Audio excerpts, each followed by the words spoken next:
Tinanggalan na ng lisensya, registration at permit to carry firearms ang dating pulis na nag-viral matapos manakit ng isang siklista noong August 8.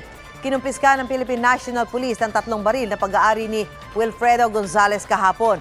Ayon pa sa Land Transportation Office, hindi si Gonzalez ang registered owner ng sasakyan sa viral video. Kaya posible raw maharap si Gonzalez sa reklamong improper person to operate a vehicle, gayon din sa reckless driving. Samantala, nakausap naman ng bike enthusiast na si Attorney Raymond Fortun ang siklistang ayaw nang magsalita sa media. Sabi raw ng siklista, pinilit siyang dalhin ni Gonzalez sa istasyon ng pulis. Puwersahan daw siyang pinapirma sa kasunduan na umaamin siya na siya ang may kasalanan at pinagbayad siya ng 500 pisong damages. Ayaw na raw magsampa ng kaso ng siklista dahil sa takot. Git naman ng DILG dapat kasuhan ang dating pulis. Pwede raw yang gawin kahit ayaw tumestigo ng siklista.